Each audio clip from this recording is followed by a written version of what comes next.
Hello friend, आप सभी का स्वागत है आपका अपना YouTube channel Bihari fundamental of science पर। तो आज के इस क्लास में मैं आप सभी को क्लास 12th केमिस्ट्री के 50 ऐसे महत्वपूर्ण वीवीआई ऑब्जेक्टिव क्वेश्चन बताएंगे जो कि एग्जाम में आने की 100% संभावना है। तो आप लोग वीडियो को छोड़ के मत जाइएगा, आप लोग वीडियो को शुरू से अंतिम तक देखिएगा। और आप लोग को आंसर याद है तो आप लोग कमेंट करते चलिएगा, और आंसर याद नहीं है तो आप लोग याद करते चलिएगा क्वेश्चन को। और अभी तक आप लोग गेस क्वेश्चन का PDF नोट्स न लिए बिल्कुल फ्री में, तो आप लोग इस नंबर पर कॉन्टैक्ट करेंगे तो आप लोग को गेस क्वेश्चन का PDF नोट्स बिल्कुल फ्री में दे दिया जाएगा। 62 023 38 462। आप लोग इस नंबर पर कांटेक्ट करें, 62 023 38 462। फिर से आप लोग नंबर नोट कर ले, 62 023 38 462। आप लोग इस नंबर को नोट कर ले और इस पर मैसेज करेंगे हाई लिखकर, तो आप लोगों को गेस क्वेश्चन का PDF नोट्स बिल्कुल सब्जेक्ट ऑल सब्जेक्ट का दे दिया जाएगा बिल्कुल फ्री में। तो चलिए क्वेश्चन समझते हैं। पहला क्वेश्चन है, क्रिस्टल तंत्र की संख्या होती है। तो क्रिस्टल कितने प्रकार के होते हैं? क्रिस्टल 4 प्रकार के होते हैं। और क्रिस्टल तंत्र की संख्या कितनी होती है आप लोग इसको बताइए। तो क्रिस्टल तंत्र की संख्या 7 होते हैं। और विरवेश जालकों की संख्या कितना होती है? 14 होती है। तो आप लोग ये तीनों क्वेश्चन को याद जरूर करिएगा। अगला क्वेश्चन है सेकेंड नंबर क्वेश्चन है, किसी धातु की षष्ठभुजीय सीमित पैकिंग संरचना में समन्वय में संख्या होती है। तो इसको आप लोग बताइए। क्वेश्चन बोल रहा है किसी धातु की षष्ठभुजीय सीमित पैकिंग संरचना में समन्वय संख्या कितना होती है? तो इसका 12 होता है। ऑप्शन नंबर डी राइट हो जाएगा। अगला 3 नंबर क्वेश्चन है, घनाकार क्रिस्टल में विरवेश जालकों की संख्या होती है। तो कितना होती है घनाकार जालकों में विरवेश जालकों की संख्या? तो आप लोग इसको कमेंट करिए। तो इसका 3 होता है। ऑप्शन नंबर ए राइट हो जाएगा, ए बिल्कुल राइट हो जाएगा।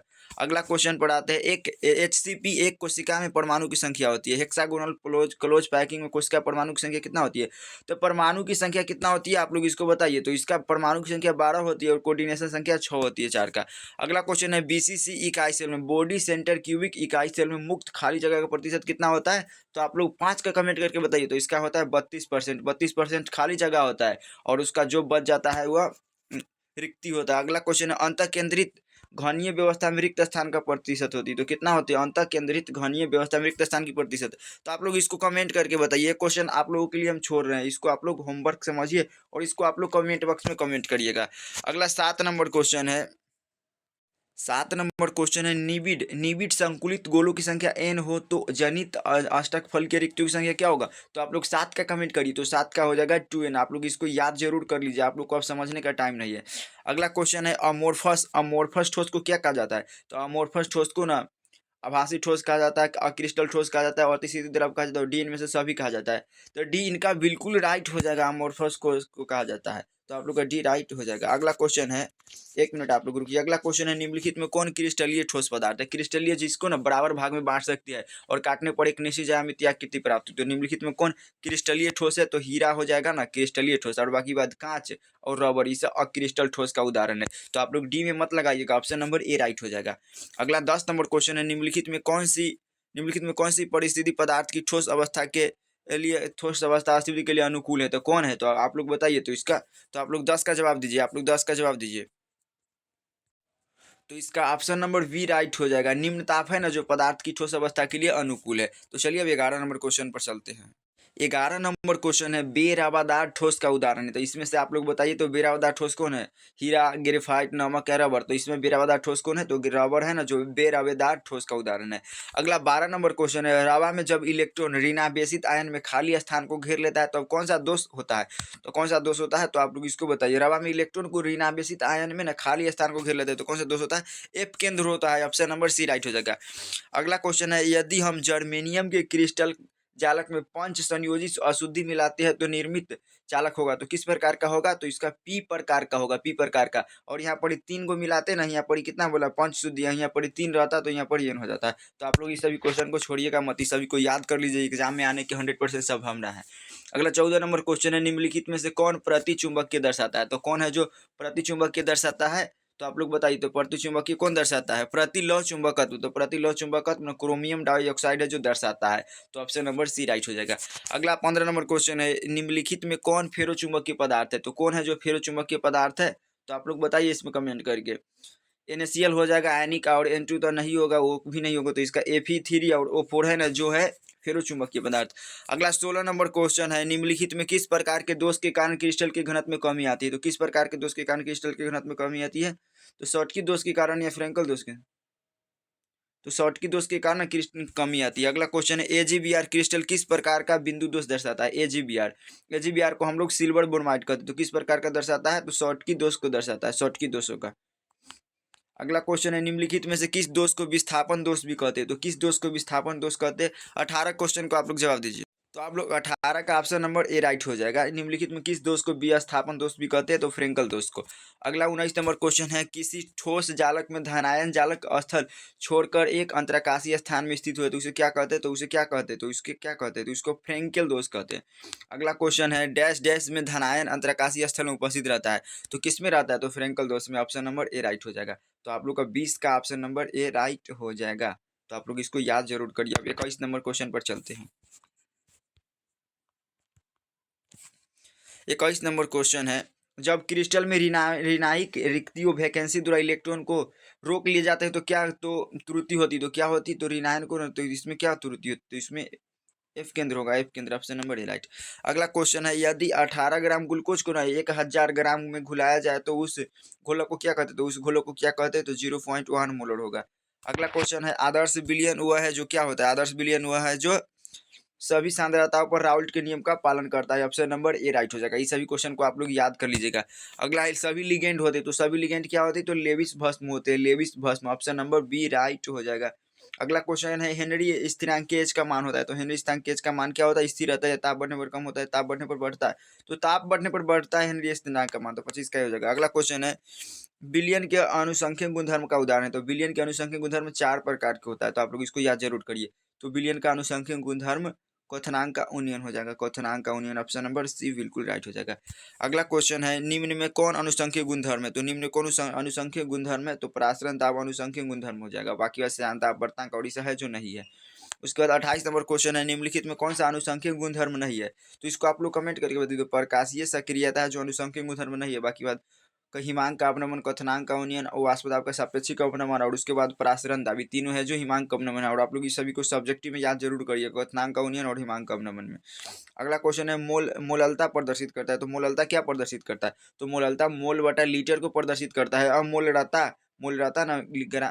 ग्राम किर्का को नहीं, मोललता ग्राम किर्का घोलक को प्रदर्शित करता है। डी राइट हो जाएगा। अब अगला 30 नंबर क्वेश्चन है किसी बिलियन के 200 ml में ना 2 ग्राम NaOH घुली है तो बिलियन की मोल रहता होगा। तो आप लोग 30 का कमेंट करिएगा। 30 का क्या है? 30 का आप लोग कमेंट करके बताइएगा। अगला है 31 नंबर प्रति केजी विलायक में विलय के मोलों की संख्या क्या कहते हैं? तो यहाँ पर अगर केजी दिखाई देगा तो मोललता में आप लोग को टिक लगाना है, और यहाँ पर लीटर दिखाई देगा तो आप लोग को मोलरता में लगाना है। तो प्रति लीटर विलायक में घुले हुए विलय की मोलों की संख्या को मोलरता कहते हैं, और प्रति केजी विलायक में घुले हुए विलय के मोलों की संख्या को मोलरता कहते हैं। इतना आप लोग लिख दीजिएगा। उसके बाद 32 नंबर क्वेश्चन है जलीय विलयन के ताप में वृद्धि करने पर होती है, तो क्या होती है? जलीय विलयन, जलीय विलयन के ताप में अगर वृद्धि करेंगे तो मोललता में कमी आएगा, या मोलरता में, मोल अंश में, या डब्ल्यू वृद्धि में। तो आप लोग इसको बताइए।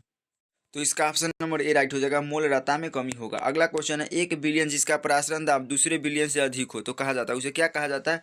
तो उसे क्या कहा जाता है? एक बिलियन है ना जिसका परासरण दाब ना दूसरे बिलियन से अधिक हो तो उसे कहा जाता है अति परासरणीय बिलियन। अगला क्वेश्चन है P बराबर x1 P1 plus x2 P2 गणितीय क्वथनांक है, तो किसका है? तो हेनरी का नियम है, या राउल्ट का नियम है, क्वथनांक का उन्नयन, या हिमांक में बिंदु। तो इसको आप लोग 34 का जवाब, तो यह राउल्ट का नियम हो जाएगा, या राउल्ट का नियम है। अगला क्वेश्चन है निम्नलिखित जलीय घोल में किसका क्वथनांक सबसे अधिकतम होगा? तो बी होगा 1.0 Mn2SO4। तो आप लोग बी को जरूर याद कर लीजिएगा। अगला क्वेश्चन है किसका क्वथनांक एक वायुमंडल दाब पर दूसरे सबसे ऊंच होता है, तो किसका होता है? तो इसका ऑप्शन नंबर सी राइट होगा, 0.1 MbSCl2 हो जाएगा। अगला क्वेश्चन है क्वथनांक उन्नयन स्थिरांक इकाई होती है, क्वथनांक उन्नयन स्थिरांक इकाई क्या होती है? तो आप लोग 37 का कमेंट करिए। तो आप लोग 37 का कमेंट करके जरूर जवाब दीजिएगा। अगला क्वेश्चन है निम्नलिखित में किसके लिए हिमांक का अवनमन अधिकतम होगा? तो किसके लिए हिमांक का अवनमन अधिकतम हुआ? तो K2SO4 पोटेशियम सल्फेट के लिए। अगला क्वेश्चन है 39 नंबर परासरण के दौरान अर्धपारगम्य झिल्ली से जल का प्रवाह होता है, तो किसके द्वारा होता है? तो अर्धपारगम्य झिल्ली के दोनों ओर से असमान अर्थात नहीं होते, नहीं, अर्धपारगम्य झिल्ली के दोनों ओर से समान प्रवाह दर से नहीं, मात्रा कम सांद्रता वाले विलयन की ओर, मात्र कम सांद्रता वाले विलयन की ओर, मात्र अधिक सांद्रता वाले विलयन, तो मात्र कम सांद्रता वाले विलयन की ओर होगा। Option number C right. अगला क्वेश्चन है परासरण के द्वारा अर्धपारगम्य झिल्ली स्पैम निकलते हैं, तो किसके द्वारा? तो विलायक अणु निकलते हैं। तो ऑप्शन नंबर 40 का बी राइट हो जाएगा। अगला क्वेश्चन पर आते हैं। अगला क्वेश्चन है 42 नंबर क्वेश्चन है 41 नंबर 27 डिग्री सेल्सियस ताप पर 1 मिलियन बिलियन का प्राशन दाब होगा, तो इसका कितना होगा? तो इसको भी आप लोग कमेंट करिए। तो आप लोग इसको कमेंट करिए, तो इसका हो जाएगा 24.6 एटीएम होगा। अगला क्वेश्चन है ई बराबर ई नोट बराबर आर टी और बटा एन एफ और ये के ई जी, इस समीकरण को क्या कहते हैं? तो इस समीकरण को नेटस्ट का समीकरण कहते हैं। बी राइट हो जाएगा। आप लोग इस समीकरण को याद जरूर कर लीजिए, 2 नंबर में भी पूछेगा आपके एग्जाम में। अगला क्वेश्चन है 43 नंबर ए बी और सी तत्वों का मानक अपचयन विभव का मान क्रमशः प्लस में 0.68 और भी बराबर माइनस में 2.50 और भी बराबर माइनस में 2.50 बोल रहे, तो उनकी अपचयन शक्ति क्या होगी? तो बी सी होगा। B C A, B less than C और सी लेस देन ए होगा। तो आप लोग इसको याद कर लीजिए। अगला क्वेश्चन है विद्युत अपघट्य विलयन की चालकता निर्भर करती है। तो विद्युत अपघट्य विलयन की चालकता किस पर निर्भर करती है? तो विद्युत अपघट्य की प्रकृति पर, विद्युत अपघट्य की सांद्रता पर, आयनीकरण की मात्रा पर, डी उपयुक्त सभी हो जाएगा। अगला क्वेश्चन है आयनिक विलयन की मोलर चालकता निर्भर करती है। तो आयनिक विलयन की मोलर चालकता निर्भर किस पर करती है? तो इलेक्ट्रोड के मध्य की दूरी पर, ताप पर और विलयन में विद्युत अपघट्य की दूरी पर। तो इसका डी राइट हो जाएगा, डी राइट। अगला क्वेश्चन है चालकता शेल स्थिरांक होता है। तो चालकता शेल स्थिरांक होता है, क्या होता है? विद्युत अपघट्य प्रवृत्ति करने पर प्रवृत्ति। तो इसको आप लोग 46 का जवाब दीजिए। तो आप लोग का यहाँ दिए गए सेल स्थिरांक के लिए स्थिर रहता है। ऑप्शन नंबर डी राइट हो जाएगा। अगला क्वेश्चन है प्रवाहकत्व की इकाई है। तो प्रवाहकत्व की इकाई क्या होती है? तो ओम इनवर्स और सेंटीमीटर इनवर्स होता है। अगला क्वेश्चन है व्यवहार कर सकता है। जब व्यवहार कर सकता है जब क्या होगा? ई सेल इक्वल 0 होगा या ई सेल लेस देन ई एक्स होगा। तो इसको आप लोग कमेंट करिए।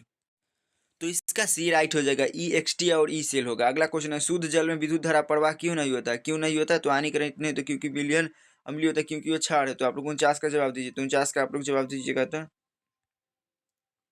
आप लोग जवाब दीजिए 49 का। तो 49 का हो जाएगा आयनीकृत नहीं रहता है, बी राइट हो जाएगा।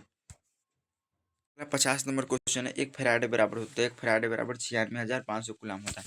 तो आज की इस वीडियो में मैं आप सभी को कितना मात्र 50 क्वेश्चन बताया और आप लोग 50 में कितना क्वेश्चन सही किया, आप लोग ईमानदारी पूर्वक कमेंट करके बताइएगा। तो मिलते हैं नेक्स्ट वीडियो में, तब तक के लिए जय हिंद, वंदे मातरम।